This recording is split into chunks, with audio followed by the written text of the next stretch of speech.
Hello and very good morning to you all. स्वागत है आपका मैथ मास्टर्स यूट्यूब चैनल पे। तो आज हम लोग सीखने वाले हैं, जो क्वेश्चन मैंने लिया है वो है लोकस पे बेस्ड क्वेश्चन है। लोकस के कॉन्सेप्ट को सीखने वाले हैं कि लोकस पे बेस्ड जो प्रॉब्लम होते हैं हम उनको कैसे अप्रोच करना चाहिए हमें उसको, और कैसे सॉल्व करना चाहिए, क्या स्टेप्स होते हैं।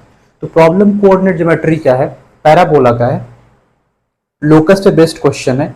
तो आइए स्टार्ट करते हैं स्टेप बाय स्टेप। सबसे पहले क्वेश्चन को समझेंगे, क्वेश्चन को डिटेल में क्वेश्चन की एनालिसिस करेंगे, और जो भी उससे रिलेटेड डायग्राम फिगर वगैरह जो भी होगा उसको बनाएंगे, और फिर देखेंगे कि क्या कॉन्सेप्ट यूज हो सकता है क्वेश्चन को सॉल्व करने के लिए, और फिर सॉल्व करेंगे क्वेश्चन को। सबसे पहले पहला step, to understand the question deeply. Question को पढ़ते टाइम सॉल्यूशन के बारे में बिल्कुल नहीं सोचना है, क्वेश्चन को अच्छे से समझना है, एक लाइन समझना है। तो आइए स्टार्ट करते हैं। तो क्या दिया हुआ है क्वेश्चन में, अब पैराबोला, एक पैराबोला है जिसका लेटस रेक्टम 4a है। ओके, पैराबोला का लेटस रेक्टम हमें पता है, touches a fixed equal parabola. क्या कह रहा है कि ये जो पैराबोला, जो गिवन पैराबोला जिसका लेटस रेक्टम 4a है, वो टच कर रहा है इक्वल पैराबोला को।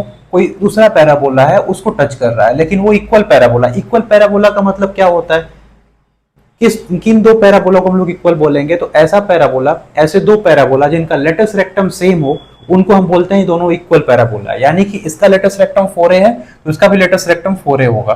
कहने का मतलब ये है। आगे पढ़ते हैं, the axis of to curves being parallel, दोनों कर्व के एक्सिस पैरेलल है। यानी कि अगर एक पैराबोला कुछ ऐसे होगा तो दूसरा पैराबोला भी इसी एक्सिस के पैरेलल वाले एक्सिस पे बना होगा। या तो ऐसे हो सकता है, नहीं तो ऐसे भी हो सकता है, लेकिन इसको टच करेगा ये।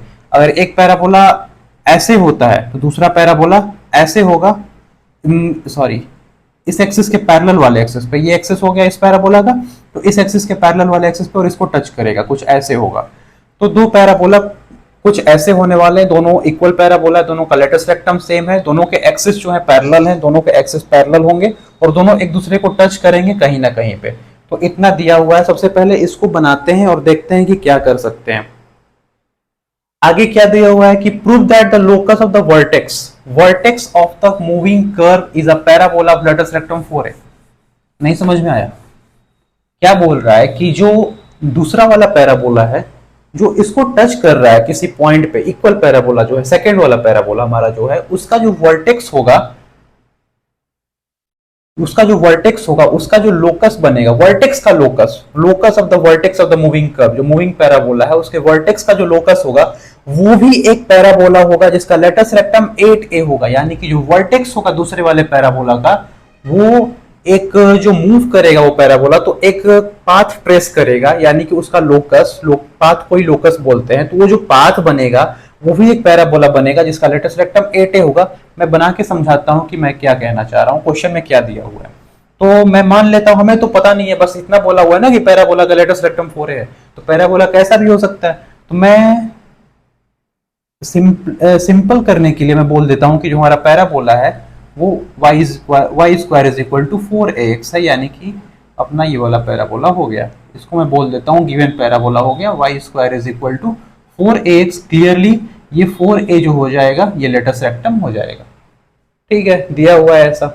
अब कह रहा है कि एक और पैराबोला है जो इसको टच कर रहा है कहीं पे, कहीं पे इसको टच कर रहा है, और उसका जो एक्सिस है इस एक्सिस के पैरेलल है। तो मैं बोल देता हूं अगर ये पैराबोला ऐसे होगा, इस एक्सिस के पैरेलल ही एक्सिस होने वाला है, तो मैं बोल देता हूं कि उसका एक्सिस कुछ ऐसे होगा।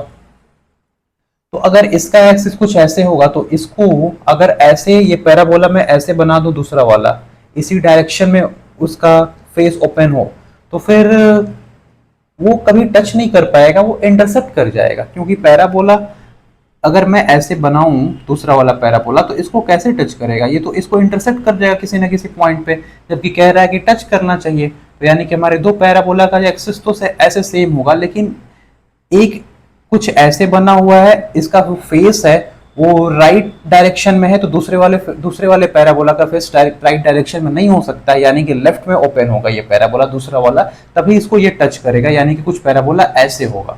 तो यहाँ पे अगर मैं बनाऊं उसको तो कैसे बनेगा देखते हैं। दूसरा वाला जो पैराबोला होगा उसका एक्सिस ये हो गया और वो इसको टच कर रहा है, मैं बोल देता हूं कि कुछ दूसरा वाला पैराबोला कुछ ऐसा पैराबोला होगा। रफ स्केच मैंने बना दिया। ठीक है, तो इसका जो वर्टेक्स हो जाएगा दूसरे वाले पैराबोला का, ये वाला वर्टेक्स ये जो कर्व ट्रेस करेगा, यानी कि जो इसका लोकस होगा इस वाले वर्टेक्स का, हमें वही बताना है कि वो भी एक पैराबोला होगा। हमें प्रूव करना है कि ये जो वर्टेक्स होगा, ये जो पाथ बनाएगा, ये जो लोकस होगा इसका, वो भी एक पैराबोला होगा और उसका लेटस रेक्टम 8a होगा। तो लोकस वाले प्रॉब्लम में हम क्या करते हैं, जिस भी पॉइंट का हमें लोकस निकालना होता है, जिस भी पॉइंट का हमें पाथ फाइंड करना होता है, उस पॉइंट को ही हम कुछ ना कुछ लेट कर लेते हैं। तो जैसे कि मैं ये वाला पॉइंट है, ये हमें पता नहीं है, मैं इसको बोल दूंगा h के, आप अल्फा बीटा भी ले सकते हो, कोई प्रॉब्लम नहीं है, कुछ भी आप इसको ले लो, ठीक है। तो हमें दिया हुआ है इसका वर्टेक्स मैंने h के ले लिया। हमारा जो गिवन पैराबोला है वो है y square is equal to 4ax, अच्छी बात है। और जो ये वाला हमारा मूविंग पैराबोला है, ये मूविंग कर्व है, ये यहाँ भी बन सकता है, इधर भी बन सकता है, ऐसे भी बन सकता है, ये इधर ऊपर से भी बन सकता है, तो कैसे भी बन सकता है। मैंने बस आर्बिट्रेरली इसको ऐसे बना दिया है कि ये बस इसको देखने के लिए कि कैसा हो सकता है, टच करेगा तो कैसे बनेगा, बस मैंने इसका वर्टेक्स ले लिया h के बनाते हुए, ठीक है। तो अगर मैं इसका इक्वेशन लिखूं तो मैं इसका इक्वेशन क्या लिख सकता हूं, मैं इसका इक्वेशन लिख सकता हूं y माइनस, क्योंकि h के वर्टेक्स है और लेटस रेक्टम 4a है, तो 4a x माइनस h, क्या यही इसका इक्वेशन होगा? क्या मैंने सही लिखा हुआ है? जी नहीं, मैंने सही नहीं लिखा हुआ है, यहाँ पे माइनस लगने वाला है क्योंकि इसका जो डायरेक्शन है वो इसके अपोजिट है। तो ये हो जाएगा minus 4a x, clearly latus rectum 4a है, यानी कि इक्वल पैराबोला है, इसका भी लेटस रेक्टम 4a है और h और k जो है इसके वर्टेक्स है। तो ये हमारा पैराबोला आ गया। अब यहां से मैं अगर x निकालूं इस वाले कर्व से, हमारा जो x आएगा वो आ जाएगा y स्क्वायर अपॉन 4a, और इसको मैं इसमें अगर पुट कर दूं तो देखिए क्या आता है, ये आ जाएगा y माइनस k का whole square is equal to minus 4a x, x कितना है y स्क्वायर बाई 4a, यानी कि y square upon 4a minus h। ये वाला पैराबोला, ये वाला जो पैराबोला था, इसमें मैंने यहां से x की वैल्यू उठा के इसमें पुट कर दिया, यानी कि x को एलिमिनेट कर दिया मैंने, ठीक है। अब मैं इसको अगर सॉल्व करूं, इसका स्क्वायर करना है तो y square plus k square minus 2ky यहां से आ जाएगा is equal to minus 4a। इसको मैं मल्टीप्लाई करूं तो क्या आएगा, 4a से 4a गया तो ये आ जाएगा माइनस y स्क्वायर, और यहाँ पे क्या आ जाएगा प्लस 4ah, प्लस 4ah। कुछ ऐसा आ रहा है एक इक्वेशन बनते हुए, ठीक है। इस इक्वेशन को फर्दर देखते हैं कि क्या कर सकते हैं। मैं पहले क्वेश्चन को हटाता हूं ताकि मैं आगे का सॉल्यूशन दे पाऊं। क्वेश्चन लोकस पे बेस्ड क्वेश्चन है, इंटरेस्टिंग क्वेश्चन है। ये क्वेश्चन हमें सिखा सकता है कि लोकस पे बेस्ड जो क्वेश्चंस होते हैं हमें उनको कैसे अप्रोच करना चाहिए। तो एक ही रूल होता है उसका कि जिस भी पॉइंट का लोकस निकालना है उनको हम h के या फिर अल्फा बीटा या फिर कुछ भी p q कुछ भी लेट कर लो उसको, और फिर उसके टर्म्स में कोई इक्वेशन फाइंड कर लो। h और k के टर्म्स में कोई आप इक्वेशन फाइंड कर लो, और h और k के टर्म्स में आपका कोई इक्वेशन अगर मिल जाता है तो उसको आप x और y से रिप्लेस करोगे तो आपका लोकस मिल जाएगा। तो यही कॉन्सेप्ट है लोकस वाले प्रॉब्लम को सॉल्व करने का।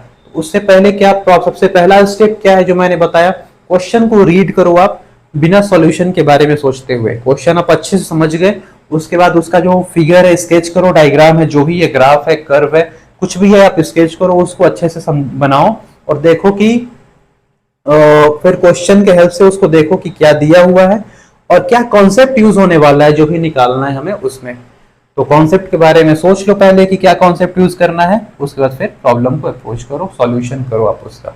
तो यानी कि ये हमारा इक्वेशन बन गया y square plus k square minus 2ky is equal to minus y square plus 4ah। अगर मैं y स्क्वायर को इधर लेकर आऊं तो ये बन जाएगा 2y स्क्वायर, ये क्या है माइनस 2ky, तो इसको मैं लिख सकता हूं माइनस 2ky, और ये क्या दिया हुआ है प्लस k स्क्वायर, तो प्लस k स्क्वायर 4ah को मैं इधर लाऊं तो ये बन जाएगा minus 4ah is equal to 0। कुछ ऐसा इक्वेशन बन रहा है। तो इसमें k और h में हमें इक्वेशन तो चाहिए, पर इसमें y भी है।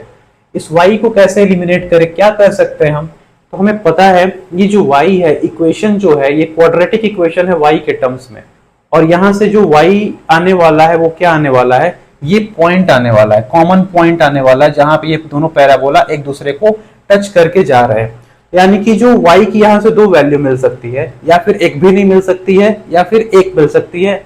डिस्क्रिमिनेंट के ऊपर डिपेंड करेगा, अगर डिस्क्रिमिनेंट ग्रेटर देन 0 है तो दो वैल्यू मिल जाएगी, अगर दो वैल्यू मिल जाएगी यानी कि दोनों पैराबोला इंटरसेक्ट कर रहे होंगे, दो पॉइंट पे कट कर रहे होंगे, जो कि ऐसा दिया नहीं हुआ है, कह रहा है कि बस एक पॉइंट पे टच कर रहे हैं, यानी कि इस इक्वेशन का जो डी होना चाहिए, डिस्क्रिमिनेंट होना चाहिए, वो क्या होना चाहिए, इक्वल टू जीरो होना चाहिए।